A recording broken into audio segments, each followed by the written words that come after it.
안녕하세요. 한의사 박용환 원장입니다. 오늘은 면역 다이어트에서 식단 구성에 대해서 알아보도록 하겠습니다.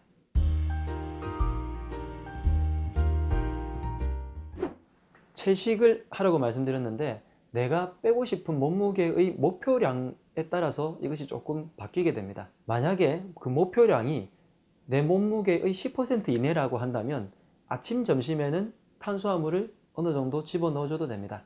그런데 내가 목표하는 목표량이 15% 이상을 넘는다 라고 한다면 대략 3개월 만에요. 15% 이상이 넘는다라고 한다면 아침, 저녁에는 탄수화물을 가급적 배제해 주는 것이 좋습니다. 그리고 채식의 종류가 뭐가 있었죠? 채소뿐만이 아니라 두부, 버섯, 해초류, 견과류까지 다 채식이었는데요. 얘네들을 모아서 아침, 저녁에는 다 이렇게 해보세요. 손을 모아서 붙이고요. 손가락 같이 붙여보세요. 이 정도의 양, 다시 말해서 주먹이 들어갈 정도의 양이 내 위장의 편안해질 정도의 크기라고 생각하면 됩니다. 지금까지 여러분 굉장히 많이 드셨어.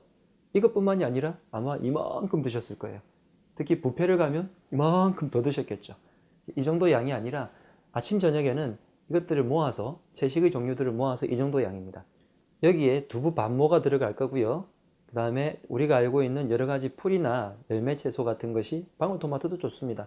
아니면 상추, 양배추 이런 것들을 포함해서 들어갈 거고요. 해초류나 견과류가 여기에 들어가서 모아서 이 정도의 양을 아침, 저녁에 드셔주시면 됩니다. 자, 점심은 평상시대로 하면 되는데요. 그 이야기는 조금 이따 미루고요. 제일 중요한 아침 식사를 말씀드리려고 합니다. 원장님, 저는 하루에 2끼밖에 안 먹는데 그러면 아침을 안 먹으면 어떨까요? 혹은 저는 평생 아침을 안 먹었어요. 그래서 아침 식사를 안 해도 될까요? 라는 말씀들이 있는데 이것은 틀린 생각입니다. 면역 다이어트에서의 핵심은 뭘까요? 바로 어느 정도 기간이 지나서 다이어트가 끝났을 때 건강한 몸이 되는 겁니다. 면역이 좋아지면, 다시 말해서 내 몸이 건강해지면 다이어트는 저절로 되더라, 더 잘 되더라 하는 것이 면역 다이어트의 핵심이거든요. 그러니까 아침 식사를 하는 것이 몸에는 훨씬 더 좋으니까, 건강해지니까 아침 식사를 하는 것이 다이어트의 전체적인 면에서도 굉장히 좋고 더 중요합니다. 그리고 아침 식사를 하셔야 내 몸의 두뇌가 빨리 회전이 되어서 깨어나고요. 내 몸이 깨어나고, 내 몸이 깨어난다는 것은 장운동이 되어서 배변 활동이 더 원활해지는 것을 의미합니다. 그래서 아침 식사는 꼭 반드시 드셔야 됩니다. 그리고 아침을 드실 때는 절대 갈아서 드시면 안 됩니다. 좀 전에 말씀드린 것들을 마치 좀 갈아가지고 이렇게 드시고 싶으시죠? 그리고 뭐 물 같은 걸 붓거나 우유를 부어서 드시고 싶을 건데 아침에는 반드시 씹어서 드셔야 됩니다. 그렇게 해야 저작 운동이 일어남으로 인해서 우리가 들어가는 것이 위장에 들어갈 때 바로 위장 운동이 일어나고요. 위대장 반사로 인해서 대장이 반사되어서 아침에 장 운동이 되기 때문에 변비가 없어지고 내 몸의 양기가 깨어나서 몸이 따뜻해지는 효과가 있게 되는 겁니다. 아침에 이렇게 채식을 많이 안 하게 되고 안 씹어 드시고 물만 대충 드시고 하루를 생활하신다면 그것 때문에 노폐물이 빠져나가지 못하고 장 운동이 잘 안 되고 내 몸이 차가워지고 기운이 없어지면서 몸이 점점 더 순환이 안 되기 때문에 사람이 자꾸 축 늘어지고요. 그 다음에 활기차지지가 못하는 거예요. 다시 말해서 아침 식사를 함으로 인해서 이런 것들이 다 해결이 되고 내 몸이 훨씬 더 건강하고 활력있게 됩니다. 그래서 아침을 채식들을 쫙 모아가지고 이만큼의 양을 꼭꼭 씹어서 먹어준다. 이것이 굉장히 중요한 핵심입니다. 자, 그런데 아침 저녁에 빠진 채식이 있어요.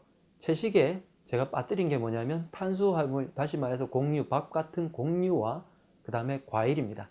얘네들은 아침 저녁에는 가급적 없애줍니다. 단 아침에 일어났을 때 평소에 아침도 안 먹던 분들이 채식을 씹어서 드시려고 하면 굉장히 고역입니다. 맛도 너무 없거든요.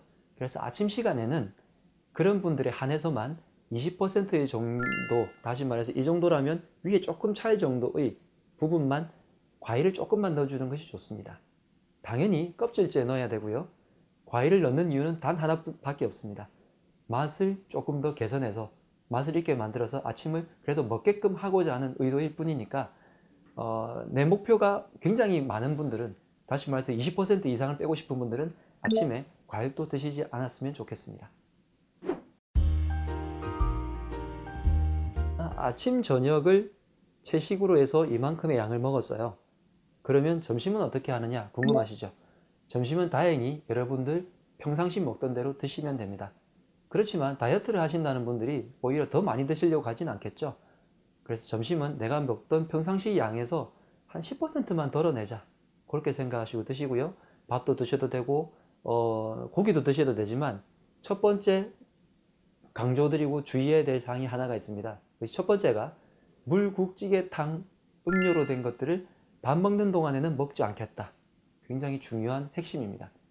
그래서 밥과 함께 물이 섞이는 것을 가급적 배제를 하시고요. 두 번째, 고기를 먹고 싶은 마음이 있으실 거예요. 뭔가 씹고 싶은 마음. 그럴 때는 순서를 정해드리겠습니다. 해산물들이 첫 번째입니다. 멍게, 해삼, 뭐 이런 것들. 그 다음에 해산물 중에서 낙지나 뭐 이런 것들이 두 번째고요. 세 번째가 생선 중에서 삶은 것. 그 다음에 네 번째가 고기 중에서 가금류, 오리고기, 닭고기 같은 삶은 거. 그 다음에 돼지고기, 수육 같은 삶은 고기. 그 다음에 구운 생선, 구운 고기 순으로 해서 이런 순서로 드시는 것이 오히려 더 안전합니다. 그래서 내가 먹고 싶은 것이 있을 때 앞에 순서대로 해서 어떤 것을 먹을 수 있는지를 하시고요. 먹는 양은, 육고기들을 먹는 양은 가급적 150g 이내가 됐으면 좋겠습니다. 제가 권장하는 것은 100g인데요. 이것도 내가 몇 퍼센트를 빼고 싶으냐에 따라서 양이 조금 달라지지만 가급적 100에서 150g을 넘기지는 말아 주셨으면 합니다. 자, 정리를 하겠습니다. 아침과 저녁에는 채식, 채소, 두부, 버섯, 견과류, 해초류들을 모아서 이만큼의 양을 꼭꼭 씹어서 먹는다. 아침 식사는 반드시 한다. 두 번째, 점심은 평상시대로 먹는데 물, 국, 찌개탕을 함께 먹지 않는다. 그리고 양을 평상시 양보다 한 10%만 줄여준다. 그래서 아침, 점심, 저녁을 구성을 하고요. 내가 과일이든 이런 것을 먹고 싶을 때에는 식사 시간 사이에 조금의 소량만 드셔주시는 것이 좋겠고요. 그 다음에 물은 식사 시간을 피해서 많이 드셔주셔야 됩니다. 그리고 기왕이면 내 몸에서 해독이 되는 여러 종류의 차들을, 예를 들면 율무차, 율무차라고 해서 여러분들이 알고 계시는 그 달달한 율무차는 드시면 안 돼요. 그것들은 율무보다 설탕이 훨씬 더 많습니다. 그래서 당분을 가급적, 제가 탄수화물을 없애야 된다고 했잖아요, 많이. 그래서 당분을 없애줘야 되기 때문에 그런 율무차가 아니라 말 그대로 율무 껍질을 물에 달인 율무차입니다. 그 다음에 팥차, 이런 것들을 자꾸 음용해 주시면 되겠고요. 힘드신 분들은 한의원에 다이어트 약차들이 있으니까 그런 것들을 좀 드셔주시면 더 좋겠습니다. 네, 이번 편에서는 아침, 점심, 저녁을 구성하는 식단 구성에 대해서 말씀을 드렸습니다. 다음 편에서는 살이 찌는 음식들이 있겠죠. 물론 식단을 구성을 잘하면 좋겠지만 살이 찌는 음식들도 따로 있습니다. 그것들에 대해서 말씀을 드려보도록 하겠습니다. 면역 다이어트 잘 실천하셔서 여러분들이 더 건강하고 가벼운 몸이 되시면 좋겠습니다.